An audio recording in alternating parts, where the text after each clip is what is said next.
जय हिंद स्टूडेंट्स। आज का हमारा चैप्टर नंबर 1, चैप्टर का नाम है हमारा रियल नंबर्स। इसमें रियल नंबर में हम पढ़ेंगे टाइप्स ऑफ नंबर्स। नंबर के जो है कितने प्रकार होते हैं, ठीक है ना। तो इंट्रोडक्शन में सबसे पहले दे रखा है हमारा यहाँ पर नेचुरल नंबर। नेचुरल नंबर में हम सबसे पहले डिफाइन करते हैं कि नेचुरल नंबर होते क्या हैं। Natural number are those use for counting. मतलब नेचुरल नंबर वो नंबर होते हैं जिनका हम क्या करते हैं, यूज करते हैं काउंटिंग करने में। जैसे एग्जांपल देखो यहाँ पे मैंने दे रखा है 1 2 3 4 5 dot dot dot so on, means infinite तक। जितने भी नंबर हम काउंट करेंगे 1 से लेकर इनफाइनाइट तक, वो सभी हमारे जो नंबर होंगे वो क्या होंगे, नेचुरल नंबर कहलाएंगे। ठीक है, कुछ नया नहीं है इसमें, वही जो हमने 9th क्लास में पढ़ा था, तो उसी से ही मिलता जुलता है हमारा। इसके बाद जो है यहाँ पे नेचुरल नंबर को हम शो किससे करेंगे वो देखते हैं। Natural number are denoted by N. English alphabetical का कैपिटल लेटर जो है हमारा एन, उससे हम क्या करते हैं, नेचुरल नंबर को डिनोट करते हैं। ठीक है, इसके बाद आता है हमारा यहाँ पर होल नंबर। होल नंबर वो नंबर होते हैं, whole numbers are simply the numbers 0 1 2 3 4 5 dot dot dot infinite तक। मीन्स नेचुरल नंबर जैसे हमारे उनकी जो काउंटिंग थी वो हमारी कहाँ से 1 से स्टार्ट होती थी, और यहाँ पर जो है होल नंबर की जो काउंटिंग है वो हमारी 0 से स्टार्ट होगी। 0 1 2 3 4 5 डॉट डॉट डॉट इनफाइनाइट तक जो हम काउंटिंग करेंगे नंबरों की वो हमारे सारे होल नंबर कहलाएंगे। होल नंबर जो है यहाँ पर हम डिनोट किससे करेंगे, यहाँ पर कैपिटल लेटर जो होता है हमारा इंग्लिश का W, उससे हम करेंगे इसको सो। ठीक है ना। अब यहाँ पर आती है बात इंटीजर नंबर की। तो इंटीजर नंबर देखते हैं। The set of integers consist of 0, means जो इंटीजर नंबर होते हैं ना उनका जो कलेक्शन होता है किसका किसका होता है। एक तो उसमें जो होता है हमारा 0 आता है, उसके बाद द नेचुरल नंबर का कलेक्शन होता है, and the negative of natural number, और नेचुरल नंबर के जो नेगेटिव नंबर होते हैं उनका। ठीक है, अब यहाँ पर हम देखते हैं कुछ एग्जांपल में भी हमने दे रखा है, जैसे 0, फिर नेचुरल नंबर 1 2 3 4 5। ठीक है ना। 0 के जो हमारे राइट में नंबर होते हैं, राइट हैंड साइड में जो नंबर होते हैं वो सारे पॉजिटिव नंबर होते हैं। ठीक है ना। और 0 के लेफ्ट में जो नंबर होते हैं वो सब क्या होते हैं, हमारे नेगेटिव नंबर होते हैं। ये ध्यान रखना। ठीक है ना। तो इंटीजर नंबर जो होते हैं वो क्या है, हमारा कलेक्शन होता है 0, नेचुरल नंबर और negative of natural number.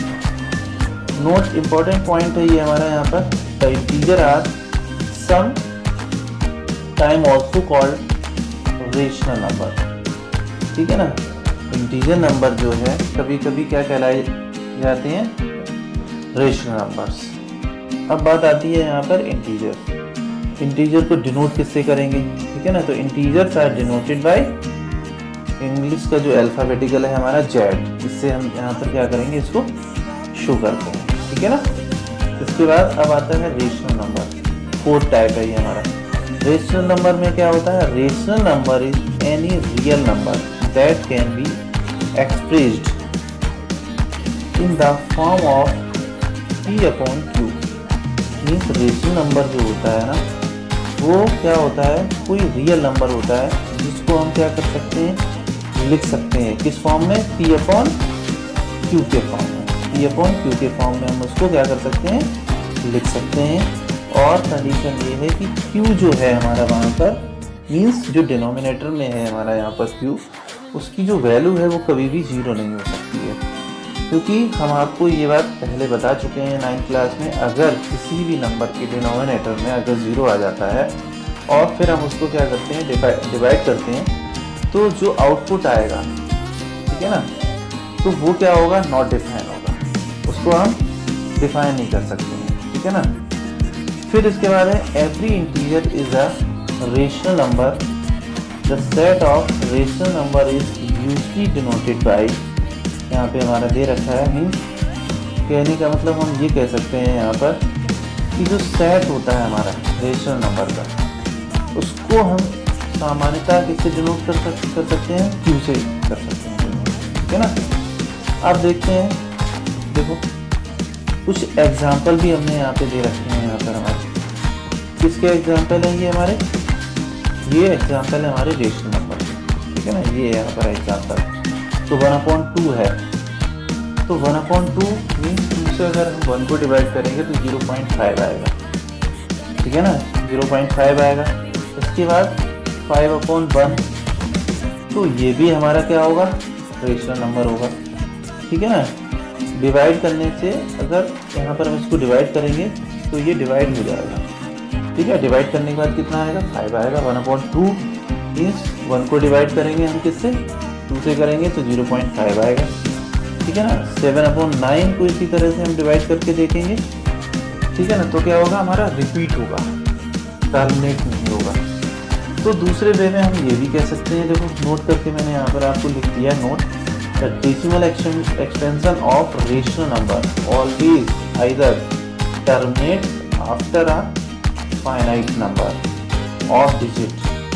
Means जो डेसिमल एक्सटेंशन होगा रेशनल नंबर का वो हमेशा या तो टर्मिनेट हो जाएगा एक फिक्स्ड नंबर के बाद, ठीक है ना, और क्या होगा यहाँ पर, और they are non terminating and repeating, या फिर वो नॉन टर्मिनेटिंग होंगे और अगर नॉन टर्मिनेटिंग होंगे तो फिर वो रिपीट होंगे, ये ध्यान रखना।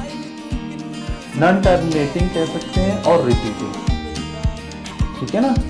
कहने का मतलब जो अगर शॉर्ट में देखा जाए तो रेशनल नंबर को हम इस तरह से बोल सकते हैं, या तो वो टर्मिनेट होगा या फिर वो रिपीट होगा, ठीक है ना।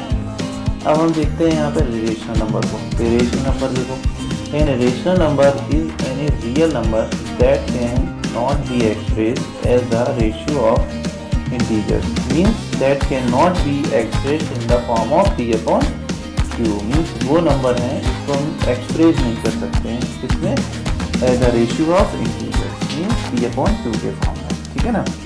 अब कुछ एग्जाम्पल देखो दे रखे हैं, फॉर एग्जाम्पल √2।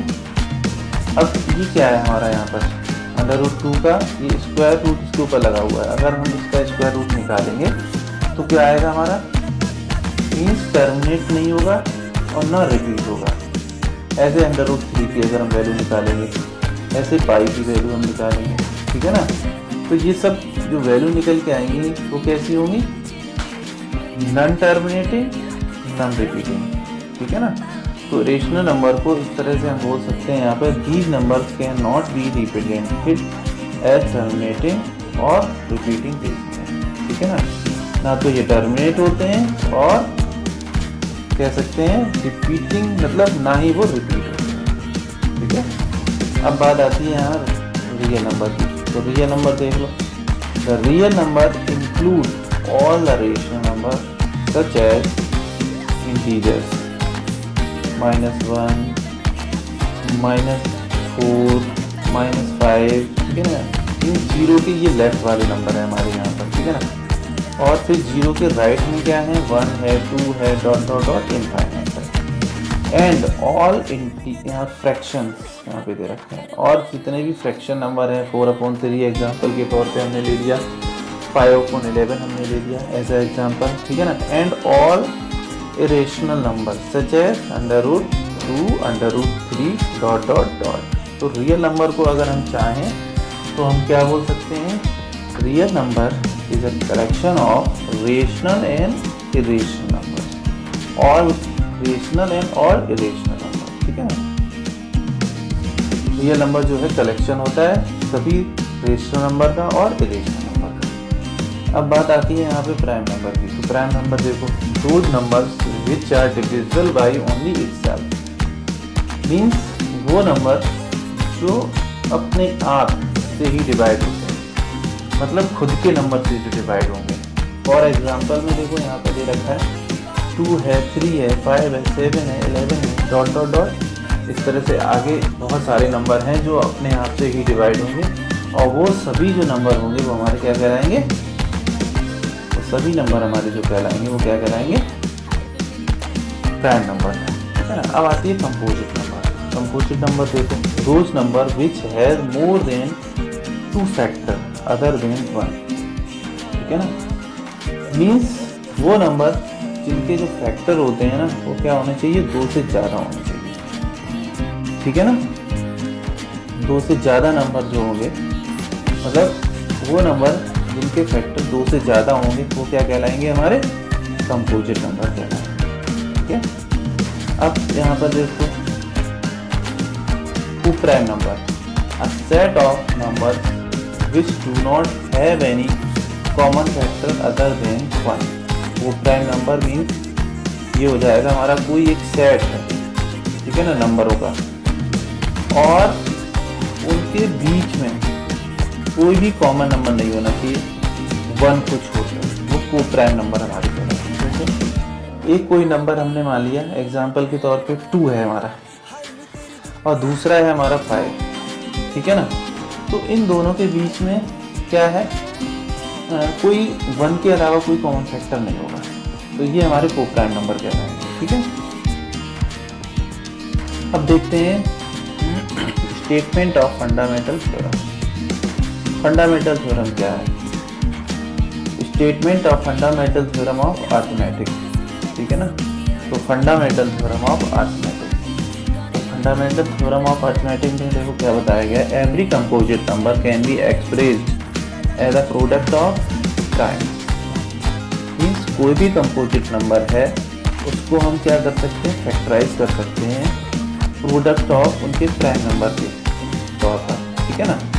एंड यहाँ पर क्या है, दिस फैक्टराइजेशन इज यूनिक, वो फैक्टराइजेशन उसके लिए यूनिक होंगे, ठीक है ना।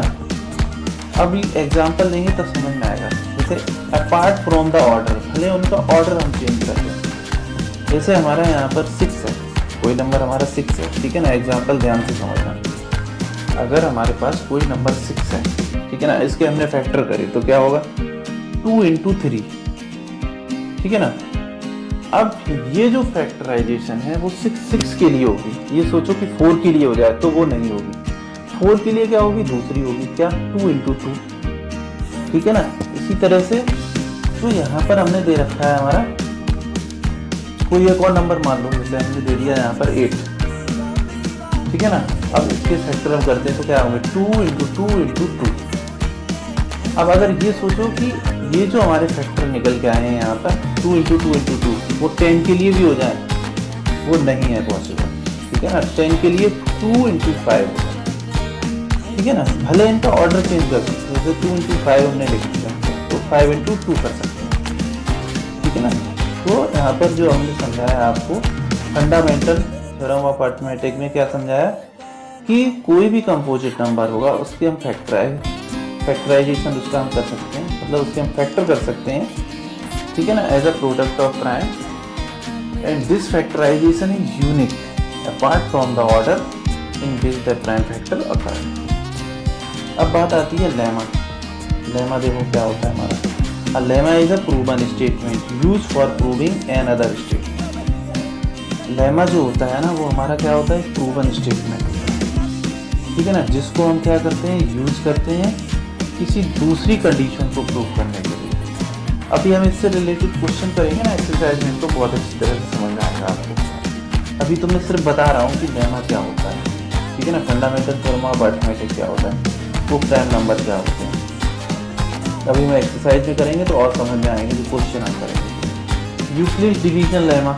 यूक्लिड डिवीजन लेमा क्या है हमारा, for any 2 given positive integers, कोई भी अगर 2 पॉजिटिव इंटीजर हैं हमारे पास, ठीक है ना, तो उनके बीच में 2 यूनिक पॉजिटिव इंटीजर होंगे हमारे। और एग्जाम्पल के तौर पे देखो यहाँ पर, फॉर एग्जाम्पल मान लिया कि ए और बी 2 पॉजिटिव इंटीजर हैं, तो उनके बीच में 2 यूनिक नंबर होंगे हमारे, Q होगा एक और एक R होगा, जिसको हम क्वोशिएंट और रिमाइंडर से जानते हैं, ठीक है ना।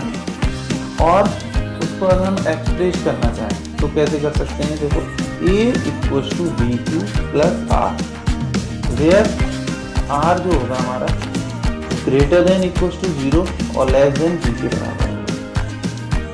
ए यहाँ पर क्या होगा हमारा, डिवाइडेंड होगा, बी क्या होगा, डिविजर होगा, और Q क्या होगा हमारा, क्यूशेंट होगा, और R क्या होगा हमारा यहाँ पर, एमिटर होगा। अब यहाँ पे EDL नोट में मैंने लिखा हुआ है राइट हैंड साइड में, EDL is also used for find SCF of any two positive integer, means Euclid division lemma जो है हम यूज कर सकते हैं किन्हीं भी नंबर के, कोई भी दो नंबर अगर हमें दे रखे हैं पॉजिटिव, ठीक है ना, पॉजिटिव इंटीजर जो दे रखे हैं कोई भी दो, उनका SCF फाइंड आउट करने के लिए अगर हम चाहें तो हम यूज कर सकते हैं, किसका यूज कर सकते हैं, बोलो, यूक्लिड डिवीजन लेमा, ठीक है ना। तो आज की वीडियो में इतना ही है बच्चों।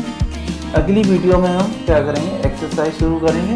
ये बेसिक है हमारे इस चैप्टर का, इसको बहुत अच्छी तरह से देख लेना, ठीक है ना। अगली वीडियो में हम एक्सरसाइज सॉल्व करके आपके लिए भेजेंगे, आपको फिर और अच्छी तरह से समझ में आए। जैसे मैंने लेमा बताया था आपको, है ना, जब हम उसको यूज करेंगे ना क्वेश्चन में तो और अच्छी तरह से समझ में आएगा, डरना नहीं है। अब इतना ही है बच्चों आज के लिए। जय हिंद बच्चों, जय हिंद स्टूडेंट्स। आज हम डिस्कस करेंगे, today we are going to discuss chapter number 1। Topic हमारा डिफरेंट है, डिफ्यूजन। मीन्स इससे पहले जो हमने टॉपिक क्लियर किया था वो हमने किया था मैटर। मैटर से रिलेटेड जो भी क्वेश्चन आपसे पुटअप हो सकते हैं उनको हमने क्या किया था, डिस्कशन किया था, ठीक है ना। उनके आंसर भी मैंने आपको नोट डाउन करके दिए थे, ठीक है ना। अब यहाँ पर है हमारा व्हाट इज़ डिफ्यूजन। अब देखते हैं यहाँ डिफ्यूजन क्या होता है। डिफ्यूजन से मतलब होता है कि किसी भी पार्टिकल्स का दूसरे पार्टिकल्स में इन्वॉल्व हो जाना, मीन्स उसमें घुल जाना, डिफ्यूजन कहलाता है, ठीक है ना। तो यहाँ पर अब देखते हैं आंसर में, ये तो हो गया हमारा क्वेश्चन व्हाट इज़ डिफ्यूजन। अब डिफ्यूजन जो है यहाँ पर हम देखते हैं क्या है, यहाँ पर इंटरमिक्सिंग मीन्स वही घुल जाना of particles of different type of matter is called, means दो अलग अलग टाइप के कोई हमारे पास मैटर हैं, उनके पार्टिकल्स का आपस में मिल जाना, घुल जाना आपस में एक दूसरे में, ठीक है ना, वो क्या कहलाता है, मिक्सअप हो जाना। ये भी हम कह सकते हैं, क्या कहलाएगा, हमारा डिफ्यूजन कहलाएगा। कुछ एग्जाम्पल मैंने आपको दिए हैं यहाँ पर, क्या है, सबसे फर्स्ट जो एग्जाम्पल है हमारा वो क्या है, particles of gas produce by burning an incense stick diffuse into the air. Means room में हम क्या करते हैं, किसी भी एक कॉर्नर में इंसेंस स्टिक मीन्स अगरबत्ती को अगर हम लगा देते हैं तो रूम में जो एयर होती है ना उसके पार्टिकल्स के साथ जो उसके गैस के जो पार्टिकल्स होते हैं, जलाने के बाद उसमें से जो गैस निकलती है उसके पार्टिकल्स जो है इन्वॉल्व हो जाते हैं, या फिर कह सकते हैं मिक्सअप हो जाते हैं, डिफ्यूज हो जाते हैं, ठीक है ना। और फिर उसकी जो खुशबू होती है वो क्या करती है, पूरे रूम में आने लगती है, हमको महसूस होने लगती है। तो एक तो हमारा ये एग्जाम्पल हो गया डिफ्यूजन का। दूसरा देखो एग्जाम्पल क्या है हमारा, when a crystal of potassium permanganate. ये एग्जाम्पल हमने इससे पहले लिक्विड में दिया था पोटेशियम परमैंगनेट का, ठीक है ना। क्रिस्टल हमने पीसेस लिए हैं, क्रिस्टल से मतलब हमने पीसेस लिए हैं किसके, पोटेशियम परमैंगनेट के, और उनको हमने क्या कर दिया, ड्रॉप कर दिया इनटू वाटर। वाटर के अंदर उसको हमने क्या कर दिया, छोड़ दिया या डाल दिया। Then particles of potassium permanganate means जो पार्टिकल्स होंगे पोटेशियम परमैंगनेट के वो क्या हो जाएंगे, डिफ्यूज हो जाएंगे इनटू वाटर, पानी में, ठीक है ना। पानी के जो पार्टिकल्स हैं उनके साथ क्या हो जाएंगे, वो मिक्सअप हो जाएंगे। And turn the solution dark purple means जो सॉल्यूशन बन के तैयार होगा उस कंटेनर के अंदर उसका कलर जो होगा वो कैसा हो जाएगा, हमारा डार्क पर्पल कलर का हो जाएगा, ठीक है ना। तो ये भी हमारा एक एग्जाम्पल है। एक और एग्जाम्पल मैंने आपको दिया हुआ है, देखो थर्ड एग्जाम्पल है, when copper sulphate crystal is dropped. क्या करते हैं, कॉपर सल्फेट यहाँ की बात हो रही है, उसके हमने पीसेस लिए और उनको हमने क्या कर दिया, पानी के अंदर छोड़ दिया उनको, ठीक है ना। उसके बाद then particles of copper sulphate diffuse into water means वो भी क्या हो जाएंगे, जो पार्टिकल होंगे ना इसके कॉपर सल्फेट के, वो भी क्या हो जाएंगे, डिफ्यूज हो जाएंगे हमारे, मीन्स घुल जाएंगे, डिफ्यूज, ठीक है ना, into water and turn the solution blue. और जो कलर हमारा हो जाएगा उस कंटेनर के अंदर जो वाटर होगा उसका कैसा हो जाएगा, सॉल्यूशन जो बन के तैयार होगा वो उसका कलर कैसा हो जाएगा, ब्लू कलर का हो जाएगा, ठीक है। अब देखते हैं यहाँ क्वेश्चन नंबर 3। देखो क्वेश्चन नंबर 3, अब देखो किस तरह से क्वेश्चन पुट अप हो सकता है। क्या है, why it is too easier to break a piece of chalk, ठीक है ना, क्यों आसान होता है कि एक पीस है हमारे पास चॉक का, ठीक है ना, as compare to an iron nails. अगर आयरन की कोई नेल है हमारे पास, ठीक है ना, और एक चॉक का हमारे पास पीस है, तो क्यों आसान होता है कि अगर हम चाहें तो चॉक की जो हमारे पास स्टिक है वो हम आसानी से ब्रेक कर सकते हैं, लेकिन आयरन की जो नेल है उसको हम आसानी से ब्रेक नहीं कर सकते हैं, ठीक है ना। तो उसका आंसर हम देखते हैं।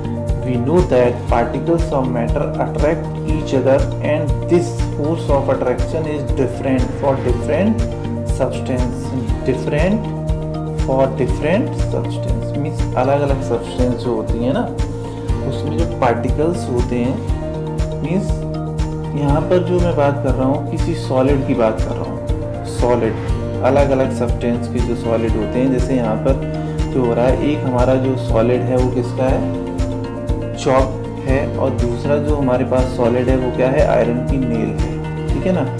तो इनके जो पार्टिकल्स होते हैं उनके बीच में फोर्स ऑफ अट्रैक्शन जो होता है ना वो क्या होता है, डिफरेंट उसकी कैपेसिटी होती है, ठीक है ना। मीन्स चॉक में जो पार्टिकल्स हैं हमारे, देखो यहाँ पर समझा दिया, the force of attraction between particles of iron nail is very large. Means first वाले केस में क्या था, force of attraction of particles of chalk, ठीक है ना, वेरी स्मॉल या फिर कह सकते हैं little small. On the other hand force of attraction between particles of iron nail is very large, hence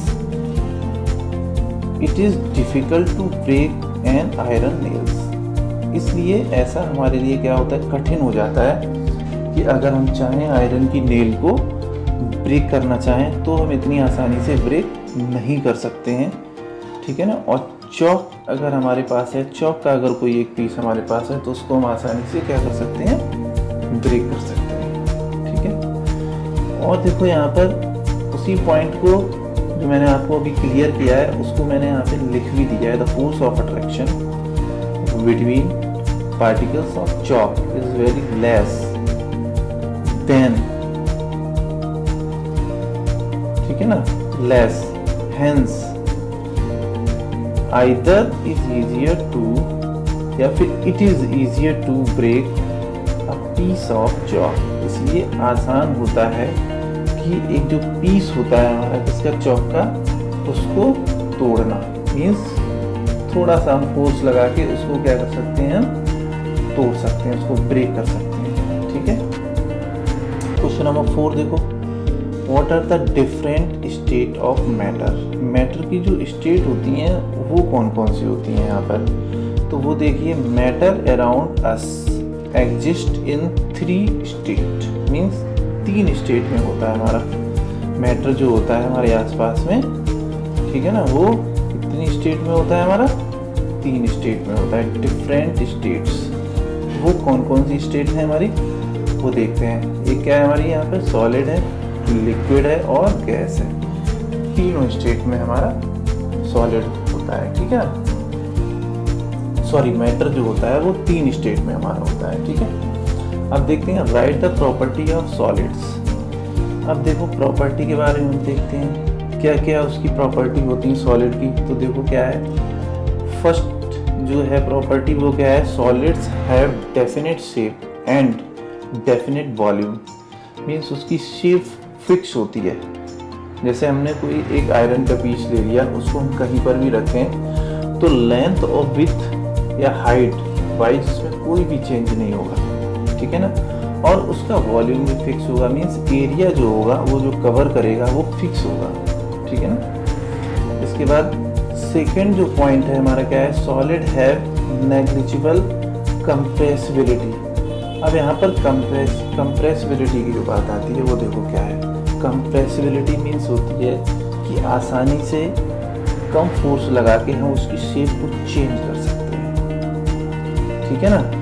तो यहाँ पर कह रखा है सॉलिड हैव नेग्लिजिबल कंप्रेसिबिलिटी, मतलब ना के बराबर कंप्रेसिबिलिटी होती है। मीन्स अगर हम चाहें उसको फोर्स लगा के उसकी शेप में चेंज करना तो पॉसिबल नहीं है। थर्ड पॉइंट देखो, solid have high density. Density means यहाँ पर जो है पर यूनिट वॉल्यूम। सॉलिड का पर यूनिट जो वॉल्यूम होता है वो क्या होता है, बहुत ज़्यादा होता है। मीन्स अगर हम क्या करते हैं कि सॉलिड का अगर हम वेट देखते हैं, ठीक है ना, वो क्या होगा, वो ज़्यादा होगा per unit volume. Means per unit volume number of particles ज़्यादा होंगे, इसलिए उसका वेट भी ज़्यादा होगा सॉलिड का, ठीक है। देखो क्वेश्चन नंबर 4 देखो, सॉरी यहाँ पर पॉइंट 4 है हमारा। The force of attraction between particles of solid is very strong. Means जो पार्टिकल्स होते हैं हमारे सॉलिड के, ये मैं आपको पहले ही बता चुका हूँ। कोई भी मैटर अगर हमारा होगा, ये बात हमने पहले क्लियर किया आपको कि कोई भी मैटर होगा, ठीक है ना, किसी भी स्टेट में हो, और उसके जो पार्टिकल्स होंगे उनके बीच में फोर्स जरूर काम करेगा। अब वो फोर्स डिपेंड करेगा कि वो सॉलिड स्टेट में है मैटर, या हमारे पास लिक्विड स्टेट में है, या फिर हमारा गैसियस स्टेट में है, ठीक है ना। तो यहाँ पर जो बात हो रही है सॉलिड स्टेट की हो रही है। तो the force of attraction between particles of solid is very strong. Means जो पार्टिकल्स होते हैं ना, उनके बीच में जो फोर्स काम करता है, फोर्स ऑफ अट्रैक्शन जो काम करता है, वो बहुत स्ट्रॉन्ग होता है, ठीक है। अब यहाँ पे देखो फिफ्थ पॉइंट क्या है, solid have low rate of diffusion. Diffusion means उसके जो पार्टिकल्स हैं ना, वो आसानी से क्या करते हैं, मिक्सअप नहीं होते हैं वो किसी दूसरे टाइप के जो पार्टिकल्स होते हैं उनके साथ। 6 सॉलिड आर रिजिड। अब रिजिड की बात जो आती है वो देखो, रिजिड मीन्स हो गया है नॉट फ्लेक्सिबल। मीन्स आसानी से हम उसकी शेप को चेंज नहीं कर सकते हैं। रिजिड से मतलब हो गया कि वो कठोर होते हैं, हार्ड होते हैं। फिर है यहाँ पे हमारा they can not B force out of shape. Means rigid से जो मतलब है ना, वो यही निकल के आ रहा है। मीन्स वो कठोर है, तो they can not B force out of shape. Means अगर हम चाहें उस पर फोर्स लगा के उसकी शेप को चेंज करना, तो हम आसानी से नहीं कर सकते हैं, ठीक है। शेप जानते ही हो, उसकी आकृति। 7th पॉइंट देखो, particles of solid have low kinetic energy. Kinetic energy को मैंने इससे पहले आपको डिफाइन किया था। काइनेटिक एनर्जी क्या होती है, kinetic energy possessed by any object due to its motion, ठीक है ना। मीन्स किसी भी ऑब्जेक्ट के अंदर जो काइनेटिक एनर्जी उत्पन्न होती है, ठीक है ना, या प्राप्त की जाती है, वो किसके कारण, वो ऑब्जेक्ट अगर मोशन में होगा तो, ठीक है ना। तो काइनेटिक एनर्जी की बात हो रही है यहाँ पे। Particles of solid have low kinetic. Means क्यों ऐसा होगा, लो क्यों होगा सॉलिड के अंदर, तो काइनेटिक एनर्जी होगा, इसलिए होगा क्योंकि उसके पार्टिकल जो है ना, जो उनमें जो मूवमेंट होता है वो क्या होता है, लिक्विड के कंपैरिजन में, यहाँ पे देखो अंडरलाइन मैंने कर दिया, लिक्विड के कंपैरिजन में गैसेस के जो पार्टिकल्स होते हैं उनके कंपैरिजन में बहुत कम होता है, ठीक है ना। इसलिए सॉलिड के जो पार्टिकल्स होते हैं उनकी काइनेटिक एनर्जी बहुत कम होती है। अब देखो यहाँ पे 6 number, rubber band changes its shape. अब रबर बैंड है जैसे हमारे पास, हम क्या कर सकते हैं, उसकी शेप को चेंज कर सकते हैं, ठीक है ना। तब व्हेन स्ट्रेस, जब हम उसको खींचते हैं, इज इट अ सॉलिड, क्या ये सॉलिड है। अभी हमने ऊपर पढ़ा था कि जो सॉलिड होता है ना, उसकी उसकी फ्लेक्सिबिलिटी जो होती है ना के बराबर होती है। और फ्लेक्सिबिलिटी अगर ना के बराबर होती है तो हम उसकी जो शेप है उसको हम इतनी आसानी से चेंज नहीं कर पाएंगे। लेकिन यहाँ पर जो दे रखा है रबर, और इससे पहले हमने ये भी पढ़ा था कि उसकी जो उसका वॉल्यूम जो होता है और उसकी जो शेप होती है किसी सॉलिड की वो फिक्स होती है। तो अब फिक्स होती है तो इसमें हम चेंज कैसे कर सकते हैं, इसमें चेंज कैसे हो जाता है, और अगर चेंज हो जाता है तो क्या ये सॉलिड होगा? तो उस चीज़ को हम यहाँ पे क्लियर करेंगे। देखो, when a rubber band is stretched it's change its shape, तो क्या हो जाएगा, उसकी शेप चेंज हो जाएगी। And when the applied force is removed, और जब हम क्या करते हैं उसके ऊपर जो हमने फोर्स लगाया है उसको हटा देते हैं, ठीक है ना, तो रबर क्या करेगी, रीगेन इट्स ओरिजिनल शेप, दोबारा से उसी शेप में आ जाती है। This property of solid is called elasticity. Means ये जो प्रॉपर्टी होती है ना, क्या कि फोर्स लगाने के बाद उसकी शेप में चेंज हो गया और फोर्स हमने हटा लिया तो वो अपनी ओरिजिनल पोजीशन में पहुंच गया ऑब्जेक्ट। तो ये जो शेप में चेंज होगा, ये जो प्रॉपर्टी होगी वो क्या कहलाएगी, इलास्टिसिटी कहलाएगी हमारी, ठीक है ना। अब देखते हैं, rubber band is a solid and is more elastic as compare to other solid. इसके बेसिस पे हम ये कह सकते हैं कि रबर बैंड जो है सॉलिड होता है, ठीक है ना, and it's more elastic, means इसकी जो इलास्टिसिटी होती है, मीन्स इसकी शेप में अगर हम चेंज करना चाहें तो हम आसानी से कर सकते हैं, ठीक है ना, कंपेयर टू अदर सॉलिड, दूसरे सॉलिड के कंपैरिजन में। अब देखो यहाँ पर, perfect rigidity is not required to classified as solid.